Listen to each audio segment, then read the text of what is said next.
menyanyikan lagu kebangsaan Indonesia Raya dan lagu Mars Madrasah, dilanjutkan dengan kata sambutan dari Kepala Madrasah Ibtidaiyah Qur'aniyah 4, dan sekaligus juga akan membahas tentang rapat persiapan semester ganjil, kemudian presentasi diseminasi tindak lanjut AKMI tahun 2024 yang akan disampaikan oleh narasumber kita, yaitu Ibu Khairiyah SPDI dan Ibu Latifah SPDI.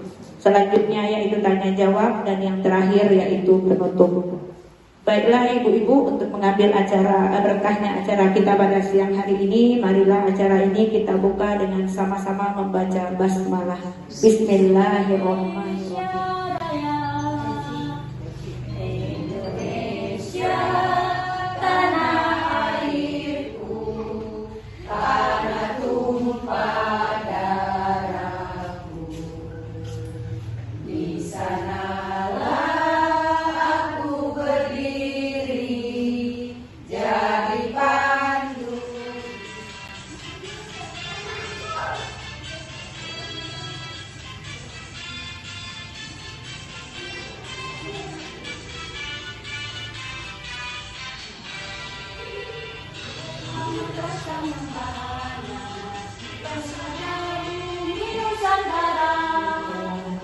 Qur'aniyah 4 kepada Ibu yang terhormat Ibu Hajah Harisah SPDI, kami persilakan.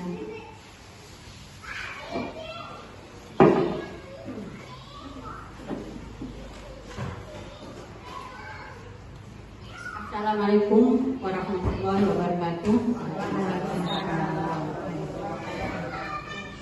Alhamdulillah, kita panjatkan puji dan syukur kehadirat Allah Subhanahu wa taala, yang mana sampai saat ini kita masih tetap diberi nikmat dari Allah Subhanahu wa taala, yaitu nikmat kesehatan, nikmat waktu, dan nikmat di sini ibu sekalian.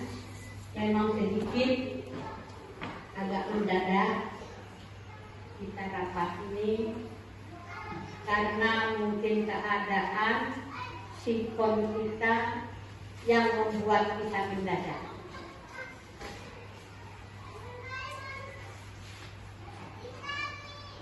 Yang pertama perlu kami sampaikan bahwa dari pusat yang di luar kota Palembang ini akan berkunjung dengan kita, ingin tahu apakah benar. Selanjutnya yaitu presentasi diseminasi tindak lanjut AKMI tahun 2024 dengan narasumber Ibu Khairiyah SPDI dan Ibu Latifah SPDI. Kepada Ibu kami persilakan.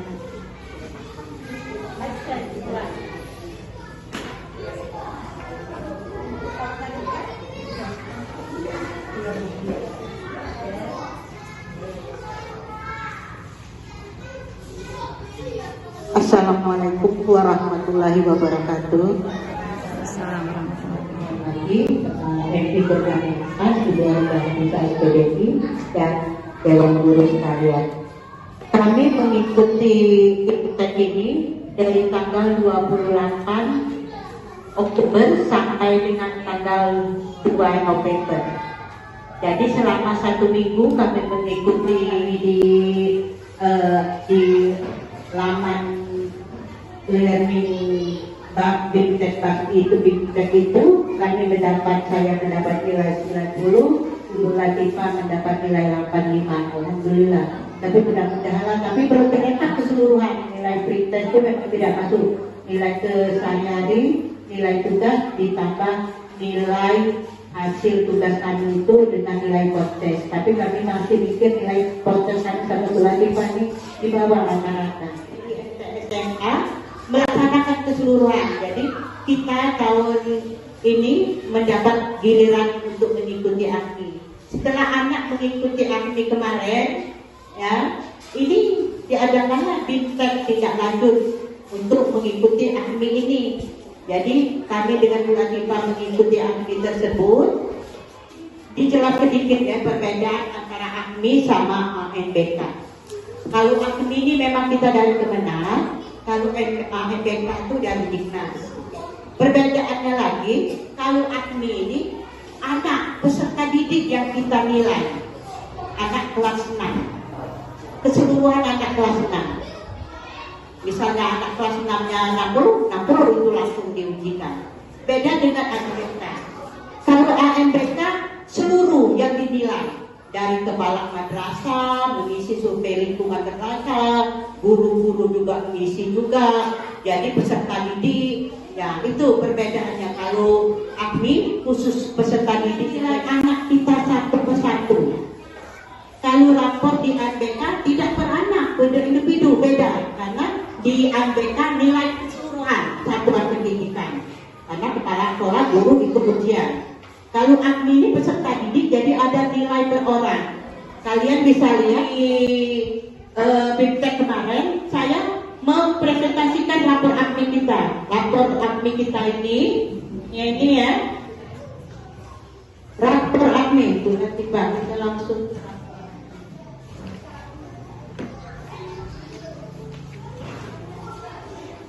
CK 4 ya, ada yang mendapat CK 4, tapi di total keseluruhan rata-rata tercatat setelah dari pusat kemarin waktu kami literasi kemarin, alhamdulillah katanya anak Ibu Hoiria anaknya di tingkat kami untuk dalam Bu ada dalam Anggara Prayoga itu di literasi sosial budaya. Terlihat itu tanda merah atau oranye ya di dasar CK2. Apa itu Bu maksudnya? Kalau tingkat dasar ini maksudnya kita tahu ya, tahapan kompetensi pencapaian anak itu dari C1, C2 sampai C5. Jadi untuk si anak itu, tapi dia di tingkat dasar itu di literasi sosial budaya. Nah, berarti anak ini waktu dia soal tentang literasi membacanya, literasi sosial budayanya dia kurang. Nah, berarti membacanya di CK2 tingkat dasar. Nah, kita sebagai guru, nah kita bisa menilai dari rapor AKMI itu, kita bisa menilai bagaimana meningkatkan potensi kekurangan, misalnya CK2 Zahra Holika ini kurang dia dalam membacanya. Berarti itu sebagai guru dia harus melihat rapor-rapor ini, tahu di mana kelemahan-kelemahan pada anak kita. Apa di literasi membaca, numerasi, sains, sosial budaya. Membahas tentang pembelajaran terintegrasi antara keempat literasi itu, karena di AKMI ini tujuan yang paling utama dia mengukur kompetensi anak peserta didik per individu keempat literasi itu. Ibu-ibu sekalian, kurang lebih saya mohon maaf, saya akhiri. Wabillahi taufiq wal hidayah. Wassalamualaikum warahmatullahi wabarakatuh.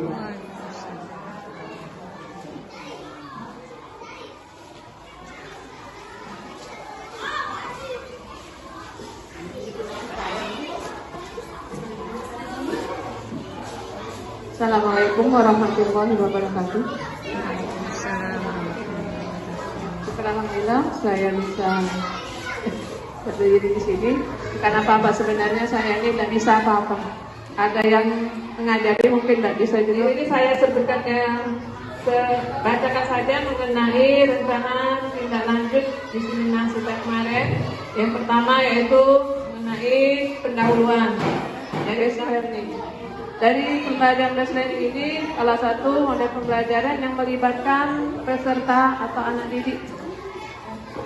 Sebenarnya pendekatan ini sudah mengetahui semua maksud dan maksudnya dan sifatnya di kelas. Kemudian penyiapan perlengkapan sebenarnya harus ada RPP, tapi karena waktu juga yang tidak memungkinkan. Kemudian ada lagi langkah-langkah pelaksanaan dari diseminasi tadi, yaitu kegiatan awal, yaitu pembuatan skenario pembelajaran, kemudian kegiatan inti dan kegiatan akhir, yaitu mendapatkan hasil dari masalah yang dihadapi. Kalau misalnya mau dibahas secara lengkap, waktunya tidak cukup Bu ya. Jadi mungkin ini hanya dari besarnya saja.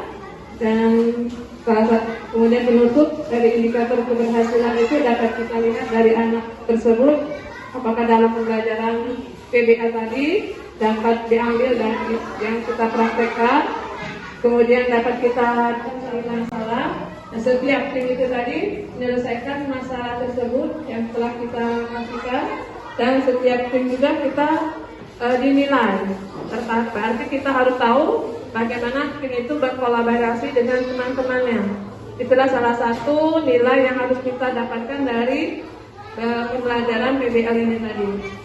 Kemudian yang terakhir, resiko dari dan mitigasi apabila misalnya di dalam pembelajaran ini tadi banyak sekali kendalanya, maka selaku guru bisa kita mencoba dengan model pembelajaran yang lain. Misalnya kalau misalnya PBL ini tidak tercapai apa yang kita harapkan atau nilai yang tidak kita harapkan, berarti model PBL ini tidak bisa kita terapkan.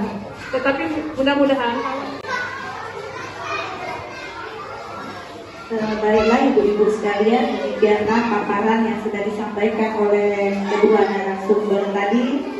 Jadi sedikit banyak bahwa kita sebagai madrasah ada 4 capaian yang harus kita capai. Yang pertama yaitu literasi membaca, kemudian numeri. Demikian saja paparan yang sudah disampaikan, semoga bermanfaat bagi kita semua. Semoga kedepannya madrasah kita makin jaya, makin baik, makin berkembang, dan makin bermanfaat bagi masyarakat sekitar kita. Sebagai acara penutup, marilah kita sama-sama menutup acara kita pada siang hari ini dengan membaca hamdalah. Alhamdulillahirabbil alamin. Saya tutup dengan billahi taufiq wal hidayah. Wassalamualaikum warahmatullahi wabarakatuh.